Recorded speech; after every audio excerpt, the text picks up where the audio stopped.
ओम।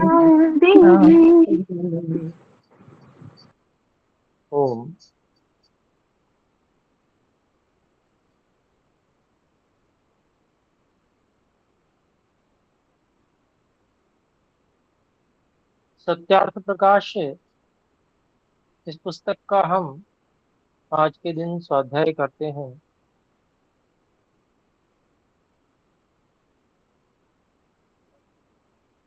और इस पुस्तक के पृष्ठ समुल्लास का हम अध्ययन कर रहे हैं, जिसमें राजधर्मान व्याख्यास्यामः करके कहा गया है।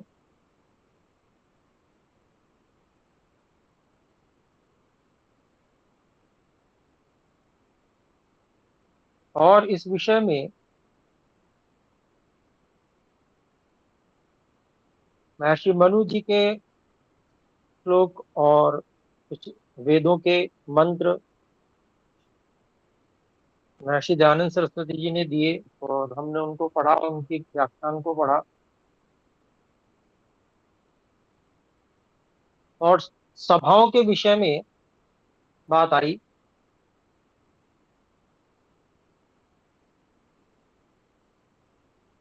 और उसमें कहा गया कि तीन सभाओं की सम्मति से राजनीति के उत्तम नियम और नियमों के अधीन सब लोग वर्तें, सबके हितकारक कामों में सम्मति करें, सर्वहित करने के लिए परतंत्र, और धर्मयुक्त कामों में अर्थात जो जो निज के काम हैं उन उनमें स्वतंत्र रहें। ये बात होने के बाद में फिर सभापति में क्या क्या गुण होने चाहिए, इस विषय में भी ऋषि मनु जी के 3 श्लोक की बात आई थी, जिनमें से एक श्लोक को हमने और उसके आर्यभाषा में अभिप्राय को भी पढ़ लिया था।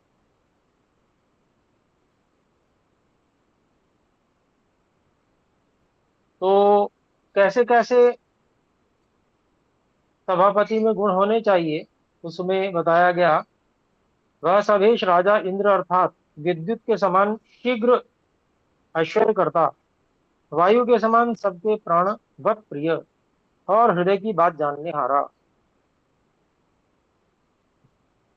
यम पक्षपात रहित न्यायाधीश के समान वर्तने वाला, सूर्य के समान न्याय धर्म विद्या का प्रकाशक, अंधकार अर्थात अविद्या अन्याय का निरोधक, अग्नि के समान दुष्टों को भस्म करने हारा, वरुण अर्थात बांधने वाले के सदृश दुष्टों को अनेक प्रकार से बांधने वाला,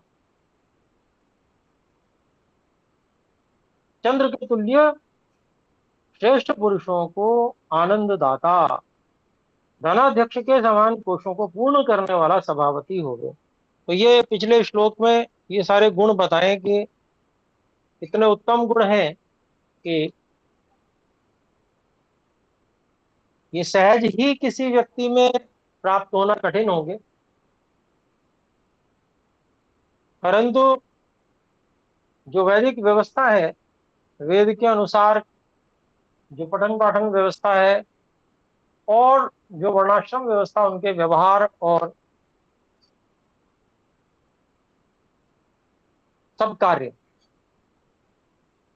यदि वो होते हैं, तो निश्चित ही कुछ ऐसे व्यक्ति इतनी योग्यता वाले निकल कर आ सकते हैं जो कि इस प्रकार की सामर्थ्य वाले हों, और उनमें से भी जो सर्वश्रेष्ठ हो उसका चुनाव सभा को करना चाहिए। फिर दूसरे श्लोक में कौन कौन से गुण कहे हैं, आइए देखते हैं। जो सूर्यवत प्रतापी,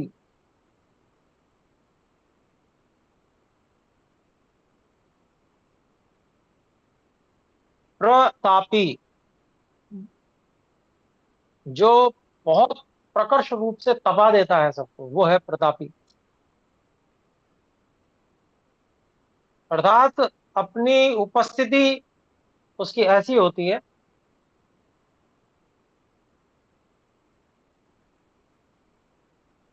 कि कोई भी उससे अप्रभावित नहीं रह सकता।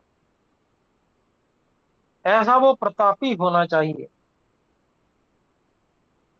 और विशेष रूप से दुष्ट लोग तो उससे भय खाते रहे। ऐसे सभापति का जो तेज है वो दुष्टों को विशेष रूप से ताप देने वाला होता है। और सबके बाहर और भीतर मनों को अपने तेज से तपाने हारा। तो वही बात अच्छे से और स्पष्ट करके महर्षि जी ने बात कही। केवल बाहर से ही नहीं, मन में भी लोगों के, सभी लोगों के मन में ताप रहना चाहिए सभापति का। क्या ताप होगा वो? कि सत्य के साथ में रहो, व्यवहार अच्छा रखो, वेद के अनुकूल आचरण रखो, वेद के विपरीत अगर हुए तो तुरंत ये प्रतापी जो सभापति है, राजा है, उसका जो क्रोध है वो हमें सहन करना पड़ जाएगा। तो मन में भी ये भय रहना चाहिए। कोई भी व्यक्ति उद्दंड, स्वच्छंद नहीं होना चाहिए। सबके मन में कुछ भी गलत करने से पहले ऐसे राजा का भय होना चाहिए।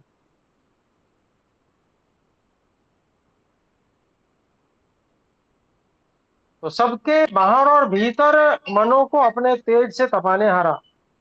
जिसको पृथ्वी में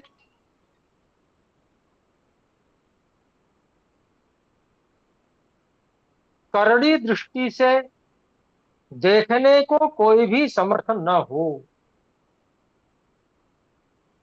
अर्थात उसका इतना अधिक प्रभाव हो कि व्यक्ति जैसे क्रोध से किसी को देख लेता है ना, तो किसी में इतनी जो है हिम्मत ना हो कि वो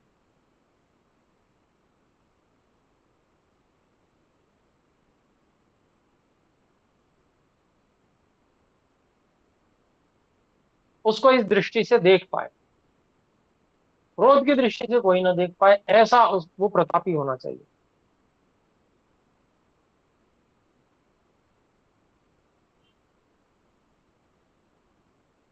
और फिर अब तीसरे श्लोक में बात करते हैं। जो अपने प्रभाव से अग्नि, वायु, सूर्य, सोम, धर्म प्रकाशक, धनवर्धक, दुष्टों का बंधन करता, बड़े ऐश्वर्य वाला हो, वही सभाध्यक्ष सभेश होने के योग्य होगे। तो यहाँ पर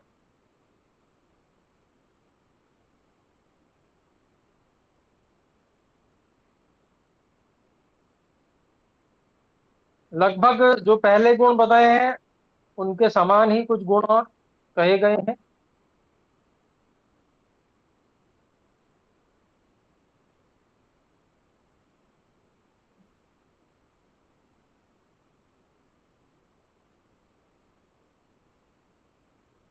तो कुछ ऐसे पदार्थ हैं जिन पदार्थों का,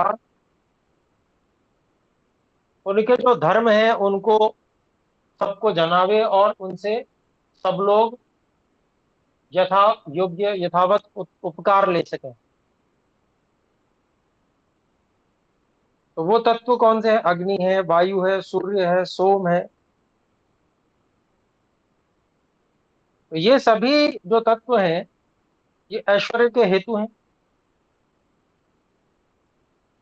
इन तत्वों के विषय में यदि व्यक्ति ठीक से जानता है और पुरुषार्थ करके इनका उपयोग करता है तो निश्चित ही बड़े ऐश्वर्य को प्राप्त हो सकता है।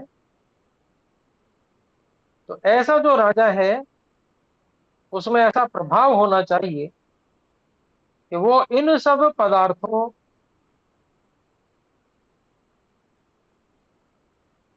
का उपयोग कर और करा सके,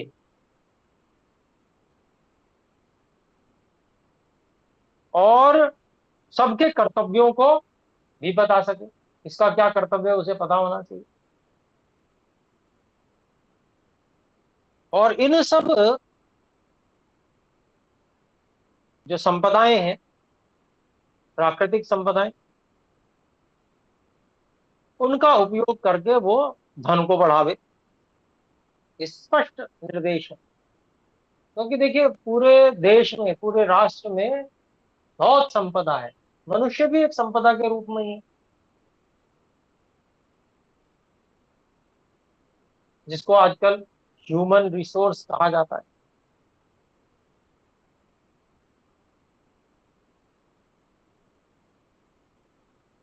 तो उन सब जितने भी तत्व हैं, उन सब का समुचित उपयोग करना उसे आना चाहिए।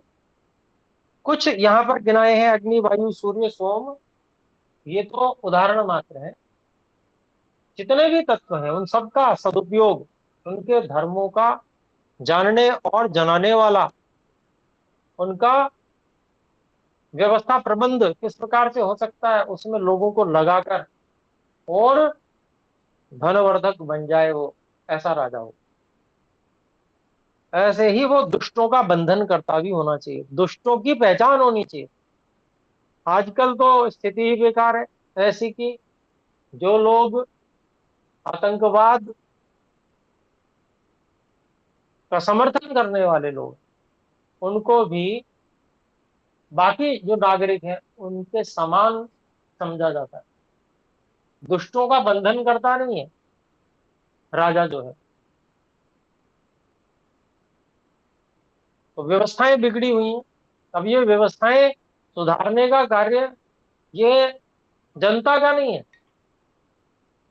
जनता का कार्य तो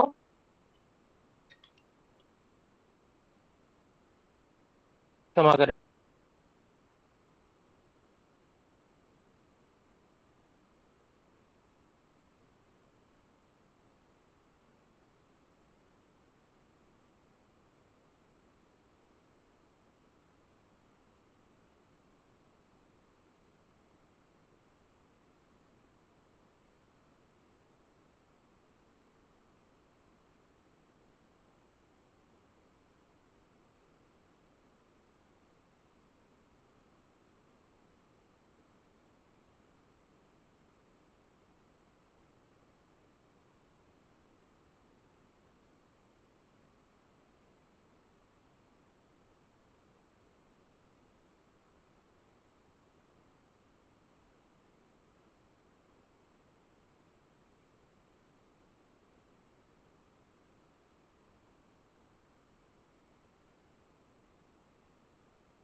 ओ, गुरुजी आप म्यूट है।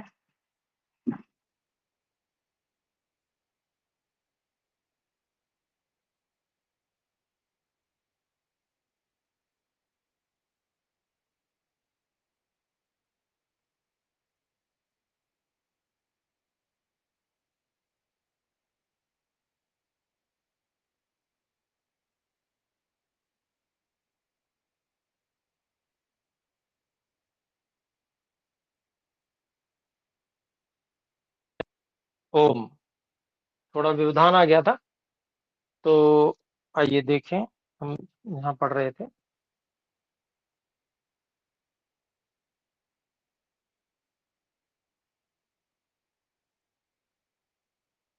तो यहाँ पर इस प्रकार से दुष्टों का बंधन करता भी होना चाहिए, हम बात कर रहे थे। तो बड़े ऐश्वर्य वाला होवे, तो बड़े ऐश्वर्य वाला इसी प्रकार से हो सकता है कि दुष्टों को पहले नियंत्रण में भी करे। अगर दुष्टों को नियंत्रण में नहीं करेगा तो ऐश्वर्य नष्ट भी होते रहेंगे।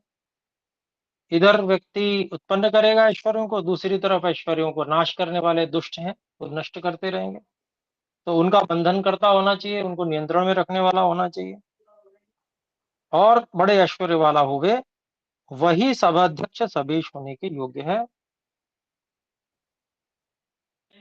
और इसके बाद में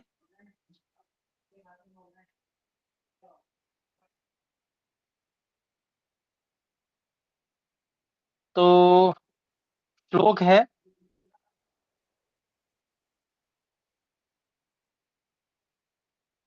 अब यहाँ पर 10 श्लोक और बता रहे हैं सच्चा राजा कौन है इस विषय में।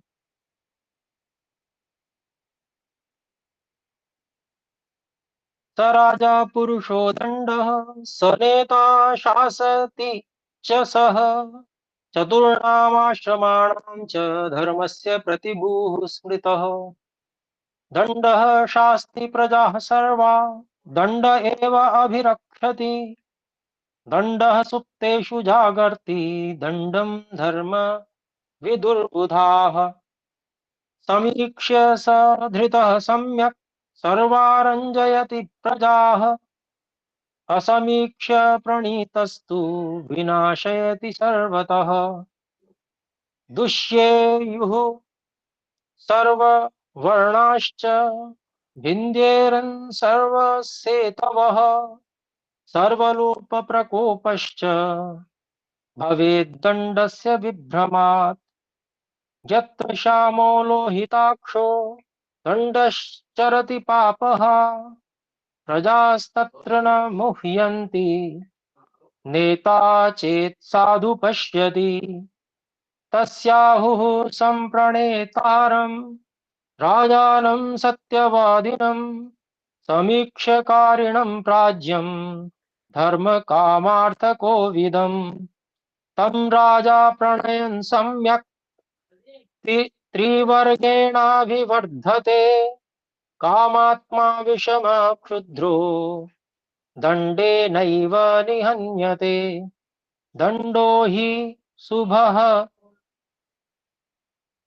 दण्डो हि शुभः तेजो, दुर्धरश्चाकृतात्मभिः।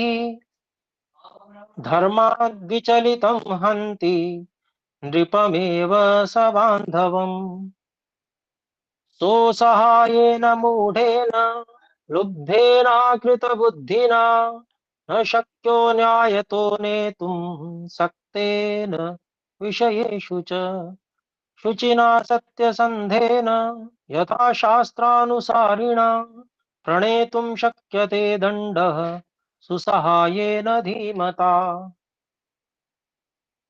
तो ये 10 श्लोक हैं। इन श्लोकों का व्याख्यान हम देखते हैं। जो दंड है वही पुरुष राजा, वही न्याय का प्रचार करता और सबका शासन करता। वही 4 वर्ण और 4 आश्रमों के धर्म का प्रतिभु अर्थात जामिन है। वही प्रजा का शासन करता, सब प्रजा का रक्षक, सोते हुए प्रजास्थ मनुष्यों में जागता है। इसलिए बुद्धिमान लोग दंड ही को धर्म कहते हैं।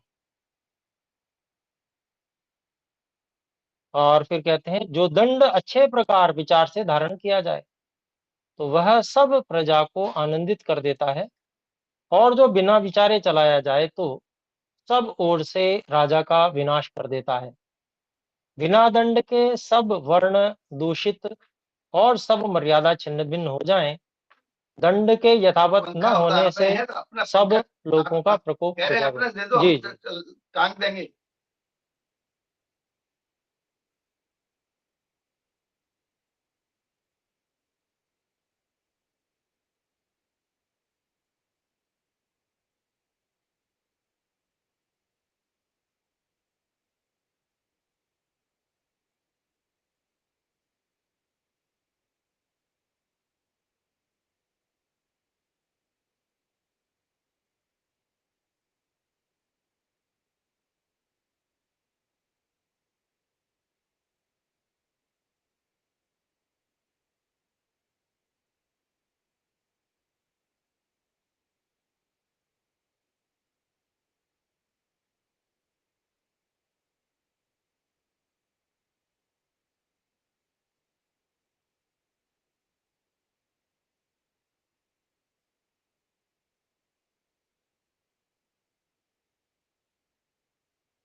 ओम।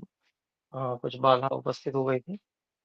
तो आइए देखें, यहाँ पर जो हमने 3 श्लोकों का अभिप्राय देखा,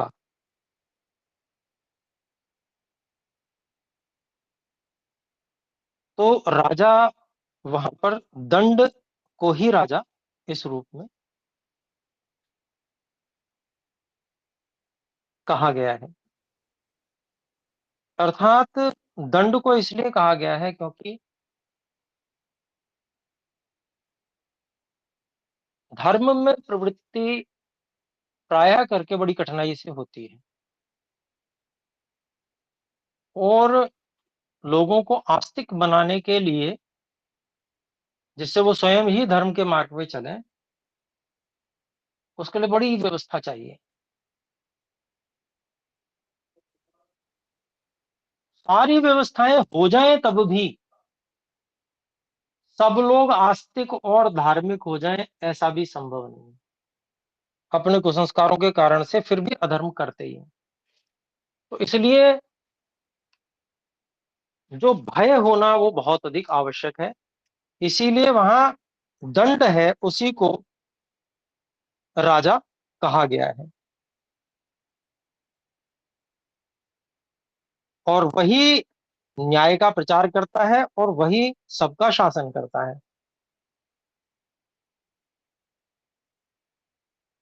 जब हम देखते हैं कि सामान्य रूप से जब व्यक्ति जन्म लेता है, उसके बाद में उसको बहुत कुछ सीखना पड़ता है।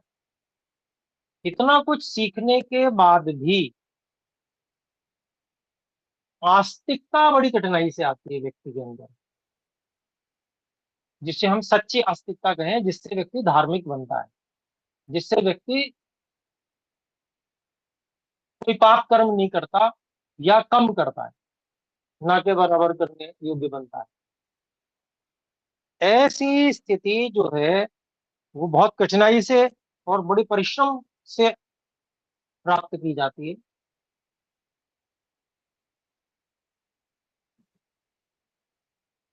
लेकिन यदि शासन का भय हो, तो धर्म में प्रवृत्ति सरल हो जाती है। कुछ स्वच्छंदता जहां हो, जिसका मन आए तो करे करे, नहीं करना है तो न करे, ऐसी स्थिति में व्यक्ति की अधर्म में प्रवृत्ति अधिक होती है। तो इसलिए यहाँ पर जो दंड है उसी को राजा कहा गया है, शासनकर्ता कहा गया है, और वही राजा 4 वर्ण और 4 आश्रमों के धर्म का प्रतिभू भी कहा गया है।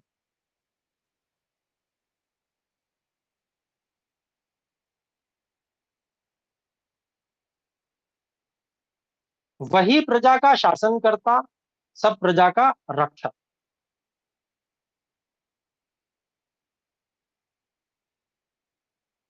तो प्रजा का रक्षक ऐसा राजा ही हो सकता है जिसके दंड से दुष्ट डरे। और ये दुष्टता ऐसा जरूरी नहीं है कि किसी विशेष व्यक्ति में ही हो। ये कुसंस्कार सभी लोगों में होते हैं, जो अवसर पाकर सामने आते हैं। तो जब दंड व्यवस्था सुदृढ़ होती है, अच्छी होती है, तो वही व्यक्ति उत्तम आचरण करने लग पड़ता है। और इसके कारण से जब वो उत्तम आचरण करता है, तो वो अन्यों को हानि नहीं पहुंचाता, उससे सबको सुख होता है, वो स्वयं भी सुखी रहता है। तो सब प्रजा का रक्षक है। और वही सोते हुए प्रजास्थ मनुष्यों में जागता है। प्रजा में प्रजा में से ही वो व्यक्ति राजा बनता है। लेकिन उसमें सामर्थ्य इतनी होती है कि वो इस प्रकार की व्यवस्था बनाता है कि सब प्रजा सुख से सो सके, और वो रक्षक होता है।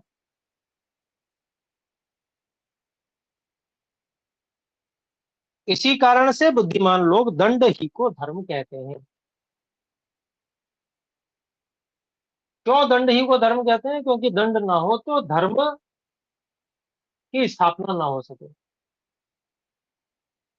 और स्वच्छंद होके लोग अपनी भी हानि करें और अन्यों की भी हानि करें।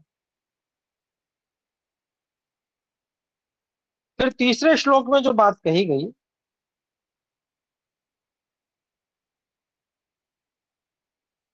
दंड अगर राजा अच्छी प्रकार से विचार पूर्वक धारण करे, धारण करने का अभिप्राय है कि कहां पर दंड को चलाना और कहां पर केवल दिखाना, ये भली प्रकार से उस राजा को यदि आता हो, अर्थात दुष्टों पर दंड का भय दिखाना और सज्जनों और उत्तम कार्य करने वालों का उत्साहवर्धन करना। दंड का अभिप्राय क्या है? अधिकार से ही है। तो राजा के पास में वो अधिकार है, और उस अधिकार का वह सदुपयोग करेगा तो उससे सब प्रजा को वो आनंदित कर देगा, और वो स्वयं भी यशस्वी होगा। और जो दंड बिना विचारे चलाया जाए तो सब ओर से राजा का ही विनाश कर देता है। प्रजा का नाश तो होता ही है, दुष्ट शत्रु जो है वो प्रजा का भी विनाश करते हैं फिर गलत प्रकार से चलाने पर, ये अधिकार का दुरुपयोग करने पर। और प्रजा का ही नहीं, स्वयं राजा का भी नाश हो जाता है। तो अर्थात न्याय प्रिय होना चाहिए राजा। न्याय के अनुकूल जब वह अधिकार का उपयोग करता है तब ही प्रजा आनंदित रहती है, और जो बिना विचारे इस प्रकार की क्रिया करता है उससे राजा का विनाश हो जाता है। चौथे श्लोक में कहा, बिना दंड के सब वर्ण दूषित और सब मर्यादा छिन्न भिन्न हो जाए।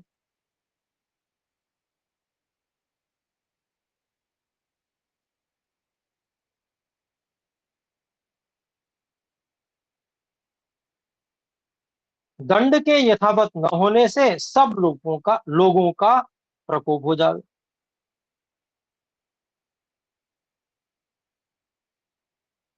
अगर दंड व्यवस्था नहीं है ठीक, तो वर्ण दूषित हो जाएंगे, वर्ण संकर हो जाएंगे, जैसा कि हो रहा है। अर्थात जो राजा है उसको इस बात का बोध नहीं है कि वर्ण व्यवस्था को कैसे बनाकर रखना है, और वर्ण व्यवस्था जैसी होती है यथावत, जो गुरुकुल में योग्यता के अनुसार आचार्य के द्वारा निर्धारित की जाती है और वही मान्य होती है एकमात्र, उस व्यवस्था को न चलाकर आज का राजा कैसा कर रहा है, तो जो जन्म से व्यवस्था है उसको ही चलाया जा रहा है, उसको बदलने के लिए कोई प्रयास नहीं है।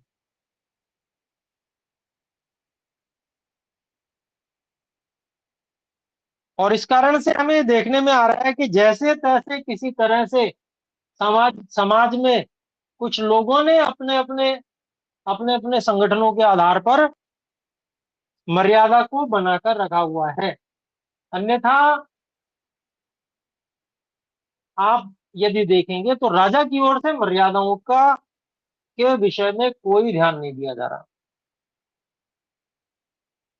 और कोई नियम भी नहीं है।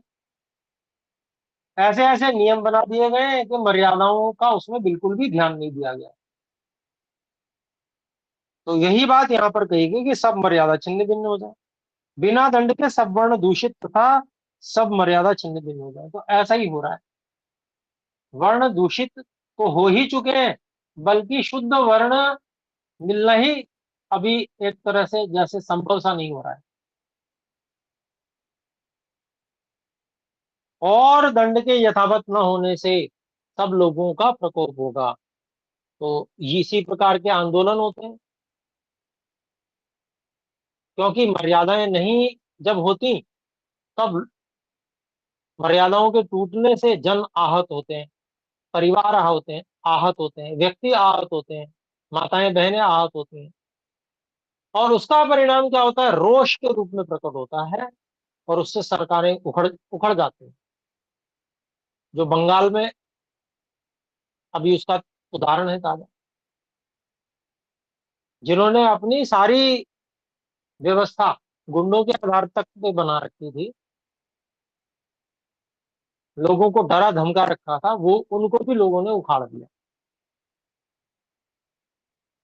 क्योंकि एक ही शक्ति पर्याप्त अपने आप में सबसे बड़ी नहीं होती है, उससे बड़ी शक्तियां भी आकर फिर लोगों को संरक्षण दे देती हैं।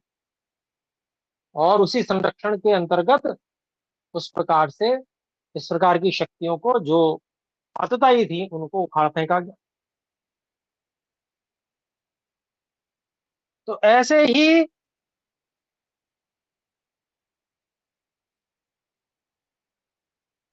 व्यक्ति क्या किस तरह से देखता है, आपेक्षिक दृष्टि से देखता है, सापेक्ष देखता है कि इससे ज्यादा तो वो बुरा है, तो कम बुरे को चुन लिया जाए, क्योंकि और कोई विकल्प ही नहीं है। तो ये दोष किसका है कि विकल्प खड़ा नहीं हो रहा? अच्छा, तो ये दोष उनका है कि जो ये जानते हैं कि इस तरह का विकल्प खड़ा हो सकता है, जो वेद को पढ़ने पढ़ाने वाले, ये उन्हीं के ऊपर दोष जाता है कि वो विकल्प क्यों खड़ा नहीं कर रहे, वो उस प्रकार से अपना जीवन क्यों नहीं जी रहे, उस प्रकार से उन नियमों का स्वयं पालन क्यों नहीं करते, क्यों अपने बालक बालिकाओं को उस प्रकार के नियमों में ढालते नहीं, क्यों उस प्रकार के वेदों के विद्वान इत्यादि इस प्रकार के जो पराक्रमी संतानों को गुरुकुल शिक्षा प्रणाली के माध्यम से तैयार नहीं करते। ये सब दोष उनका उनके ऊपर जाता है। तो इसलिए आज जो है एक विवशता के अंतर्गत जो लोग योग्य नहीं हैं उनको भी शासन सौंपा हुआ है, क्योंकि योग्य व्यक्ति जो वास्तव में योग्य हैं, जिनमें योग्यताएं हैं, हों, इस प्रकार के और लोग हैं ही नहीं। क्योंकि अधिक योग्य कोई भी होगा वो छुपा नहीं रह सकता, वो सूर्य के समान प्रकाशित होगा, और वह निश्चय ही सब पर भारी पड़ेगा। खाली कहने से नहीं होता कि हम आर्य हैं और हमें वोट दो। वो व्यक्ति, उसमें गुण इतने होंगे कि वो स्वयं प्रकाशित होना आरंभ हो जाएगा। वो वर्तमान के जो जिनमें कमी है ऐसे लोगों के तेज को क्षीण कर देगा।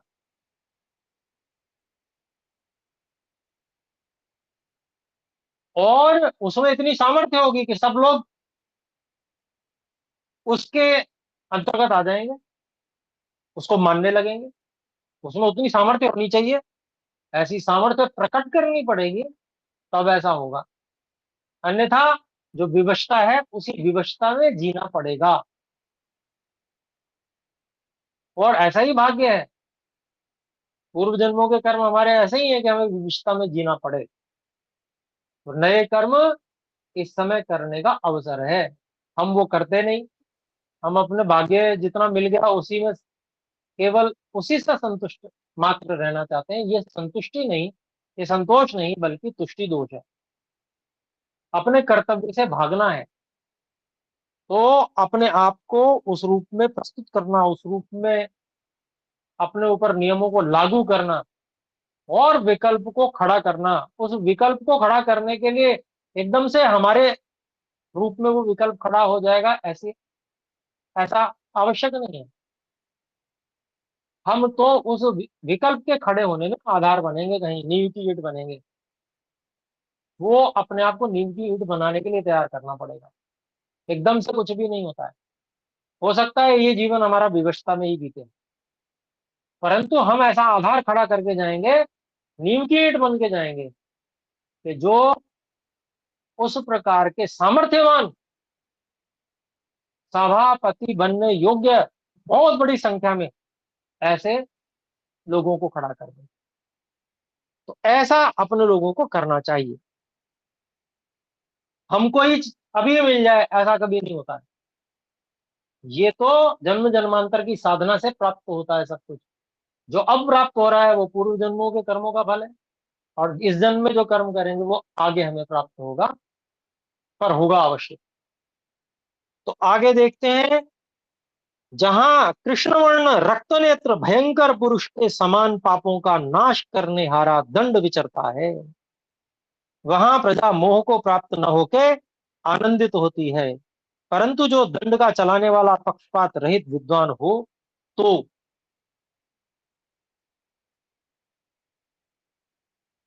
इस प्रकार का जो भयंकर,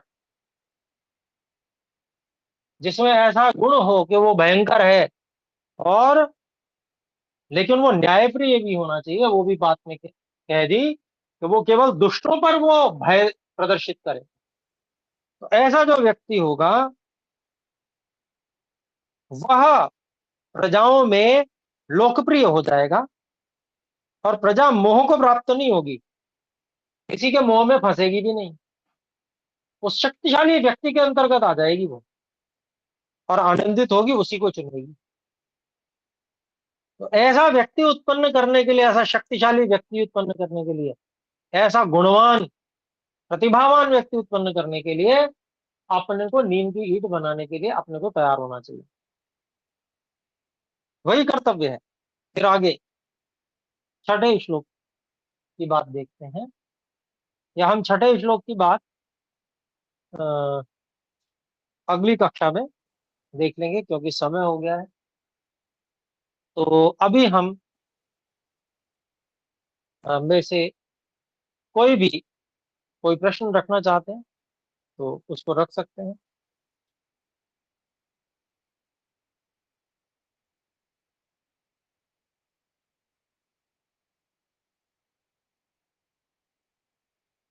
तो कोई प्रश्न नहीं है तो अभी हम विराम कर सकते हैं। तो आइए मिलकर एक बार ओम का उच्चारण करें। ओम। सभी को सादर नमस्ते। नमस्ते गुरुजी। सभी को सादर नमस्ते जी।